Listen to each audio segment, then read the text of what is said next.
अस्सलाम वालेकुम वरहमतुल्लाहि वबरकातुहू। अफला यतदब्बरून अल कुरान के साथ शाज़िया मुज़म्मिल अल्लाह सुब्हाना व तआला के लिए अपनी नियत को खालिस करते हैं। रब्बि इश्रह ली सदरी व यस्सिर ली अमरी वहलुल उक़दतम मिन लिसानी यफ़क़हू क़ौली रब्बना ज़िदना इल्मा अल्लाहुम्मा फ़क़िहना फ़िद्दीन। अरबी ज़बान को समझने की तरफ जो हमारा सफ़र शुरू हुआ है, आज हम उसका एक बहुत अहम टॉपिक पढ़ेंगे और वो अहम टॉपिक है इस्म। इस्म क्या है? इस्म किस तरह पहचाना जाता है? इस्म के किस तरीके से हम आसानी के साथ उसको ढूंढ सकते हैं? आज ही हम सीखेंगे सब। किसी भी जुबान को सीखने के लिए हमें दो चीजों की जरूरत होती है। एक तो अल्फाज, क्योंकि अल्फाज नहीं होंगे तो जाहिर सी बात है हम उस जबान को प्रॉपर एक्सप्लेन नहीं कर सकेंगे। और फिर जुमलों को जोड़ना, यानी उन अल्फाज को तरतीब के साथ जोड़कर एक जुमला बना लेना। तो कोई भी जुबान सीखने के लिए इन दोनों चीजों का बहुत माहिर होना जरूरी है, यानी अल्फाज का और अल्फाज को तरतीब के साथ जोड़कर जुमला बनाने का। दोनों में से अगर कोई एक हिस्सा भी कमजोर रह जाए तो फिर हम उस जुबान के ऊपर अबूर नहीं रख सकते। यानी हम कामयाब तो हो जाएंगे लेकिन अबूर नहीं रख सकेंगे। तो जुबान ही अल्फाज का मजमुआ होती है, तो ज्यादा से ज्यादा वोकैबुलरी को बढ़ाना चाहिए। और किसी भी जुबान को समझने के लिए कम से कम 2000 अल्फाज को याद कर लिया जाए तो आसानी से हम उस जुबान को समझ सकते हैं। ये है हमारी मिसाल देते हैं हम। अरबी के तमाम अल्फाज को 3 हिस्सों में तकसीम कर दिया गया है, यानी कि हम अपने मुंह से जो भी लफ्ज निकालेंगे वो या तो इस्म होगा, या फेल होगा, या हर्फ होगा। इसके अलावा चौथी कोई चीज नहीं होगा। गोया बड़ी आसानी है, हमने सिर्फ 3 चीजें सीखनी हैं। इस्म को सीखना है, फेल को सीखना है और हर्फ को सीखना है। सबसे पहले हम देखते हैं कि इस्म क्या चीज है।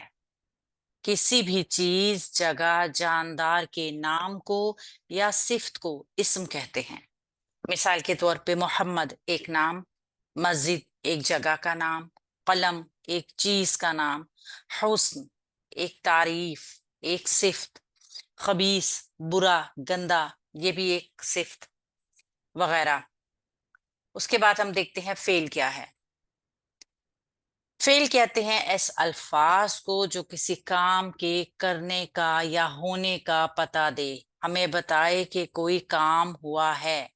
मिसाल के तौर पर फतह, उसने खोला, काम हुआ है, किसी ने दरवाजा खोला है या कोई चीज खोली है, गोया हमें मालूम हुआ काम हुआ है। नसरा, उसने मदद की, गोया काम हुआ है, किसी की मदद की गई है। इसी तरह समिआ, उसने सुना, गोया ये भी काम हुआ है, कोई बात की गई है जिसको सुना गया है।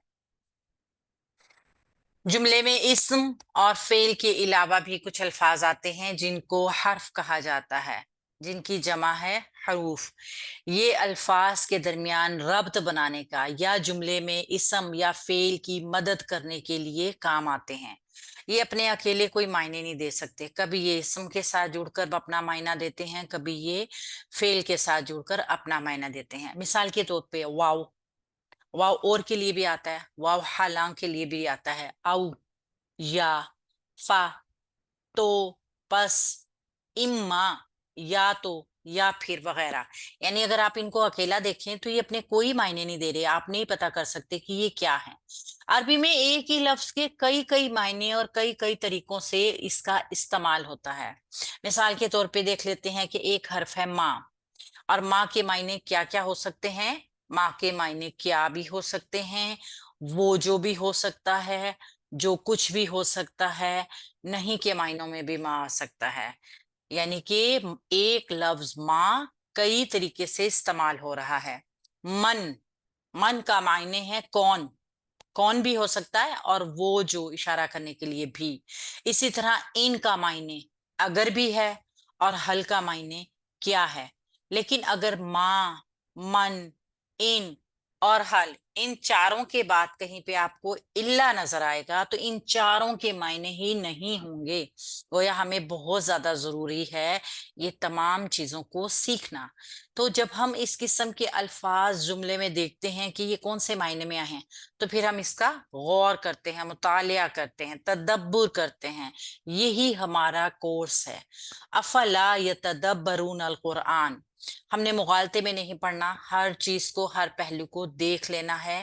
تو ہم قرآنی عربی گرامر کورس کی شروعات اسم کے مطالعے سے شروع کر رہے ہیں.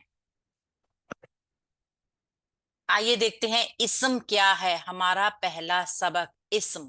سب سے پہلے ہم صرف اسم کی آج ڈیفینیشن دیکھیں گے. آپ نے یہاں پہ ایک حرف لکھا دیکھا ہے ولدن. ولدن کے اوپر تنوین ہے. گویا پہلی نشانی آپ کو اسم کی مل گئی کہ تنوین کی موجودگی. اور جب تنوین موجود ہوگی تو وہ ایک واحد لفظ ہوگا. کوئی بیٹا، ایک بیٹا، اس سے مراد کوئی بھی بیٹا، کسی کا بھی بیٹا. عموماً تنوین والے حرف جب آتے ہیں تو ان کے ساتھ کوئی ایک یا کسی اس طرح کا اردو ترجمہ لگتا ہے. قلم، کوئی قلم، ایک قلم، اس سے مراد کوئی بھی قلم، کسی کا بھی قلم. مسجد، ایک مسجد، کوئی مسجد، اس سے مراد کوئی بھی مسجد، کہیں کی بھی مسجد، دنیا میں کسی جگہ کی بھی مسجد ہو سکتی ہے. ماؤن، کسی بھی قسم کا پانی، کچھ پانی، کوئی پانی. یعنی کسی شخص، جگہ یا چیز کا ذاتی نام نہ ہو اور اس لفظ کے آخر میں تنوین، دو زبر، دو زیر، دو پیش آ جائے تو سمجھ لیجئے وہ اسم عام ہے. یعنی کہ وہ ایک عام چیز کا نام ہے اور جس کو ہم کیا کہتے ہیں؟ اسم نکرہ. اسم عام یا اسم نکرہ. اسم عام سے مراد وہ لفظ جو ایک ہی جنس کے سبھی جانداروں کے لیے یا چیزوں کے لیے بولا جائے اور اس کا ترجمہ مندرجہ ذیل الفاظ کو لگا کر کسی ایک کو بھی لگا کے کر سکتے ہیں. یعنی ضروری نہیں ہے کہ ایک، کوئی ایک یا کچھ. اردو میں ان چاروں میں سے تنوین والے حرف کے ساتھ ان میں سے کوئی بھی لفظ آپ لگا سکتے ہیں. قرآن کریم میں جہاں کہیں بھی تنوین کے ساتھ الفاظ دیکھیں گے ان پر ساری حرکات، یعنی کہ اگر آپ ان پر سے زبر زیر پیش سب ہٹا دیں تو زیادہ تر الفاظ آپ کو اردو فہم کے ہی مل جاتے ہیں. آئیے دیکھتے ہیں کیسے. ولدن، کوئی بیٹا. کوئی بیٹا ہم نے کیوں کہا؟ کیونکہ اس کے اوپر تنوین تھی. یا ایک بیٹا یا کوئی بیٹا. اگر ہم اس کی زیر، زبر پیش، تنوین، جزم وغیرہ سب ختم کر دیں تو ولد بن جائے گا. ہم اردو میں بھی اس کو استعمال کرتے ہیں. بشر، بشرن، اسم نکرہ. جب اس کی تمام حرکات ہٹا دیں تو یہ بن گیا بشر، جو کہ ہم اردو میں بھی بشر کو یعنی کہ انسان کے لیے استعمال کرتے ہیں. اسی طرح شیئن، کوئی چیز.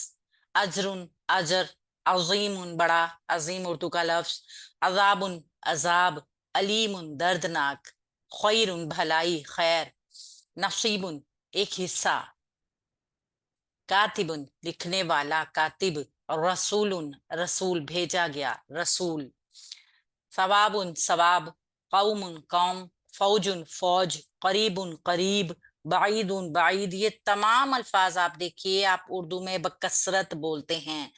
جنت، نار، مؤمن، مسلم، کتاب، اول، آخر، بر، بحر، جن، انسان، جسم، جمعہ، صوم، صلاۃ، حج، زکوٰۃ، حساب، حمد، خالص، خبیث، خوف، عذاب، عبد، عمل، غلام، غم، غار، فجر، فراش، قادر، قمر، کرسی، ملک، مشرق، مغرب، ولد، ہوا، ہدن، ہدایت، یوم، تابوت، تجارت، ثمر. یعنی کہ بے انتہا الفاظ آپ کو بتا دیے گئے. آپ دیکھ لیجئے کہ یہ تمام ہم اردو میں بولتے ہیں. گویا ہمارے پاس ڈکشنری کی کمی نہیں ہے، بس ہم نے اس کو یوز کرنا سیکھنا ہے. یاد رہے کہ انسان کے ذاتی نام کے اوپر کبھی تنوین نہیں آتی. اس چیز کو ہم نے ذہن میں رکھنا ہے، جیسے بکرون، زیدن وغیرہ. لیکن اردو میں ان کے ساتھ کوئی ایک، कुछ वगैरह, यानी कोई ये भी नहीं लगाते, सिर्फ बकर, जैद वगैरह ही कहकर बुलाया जाता है। इस पर तनवीन मौजूद होगी, लेकिन तर्जुमे में यानी कि वो कोई इस तरह का लफ्ज नहीं आएगा। बकरुन जैदुन, तनवीन मौजूद है, लेकिन तर्जुमे में हम सिर्फ बकर और जैद ही कहेंगे। हम कोई बकर या कोई एक बकर या कुछ बकर इस तरह का कोई लफ्ज नहीं इस्तेमाल करेंगे। ये है हमारा आज का लेसन। इंशाल्लाह ताला हम देखते हैं अगले लेसन में इसको रिवाइज भी करेंगे और हम देखेंगे कि इसम हमें मजीद किन चीजों में नजर आता है। सुब्हानक अल्लाहुम्मा व बिहम्दिका नशहदु अल्ला इलाहा इल्ला अंता नस्तगफिरुका व नतूबु अलैक। अस्सलाम वालेकुम व रहमतुल्लाहि व बरकातुहू।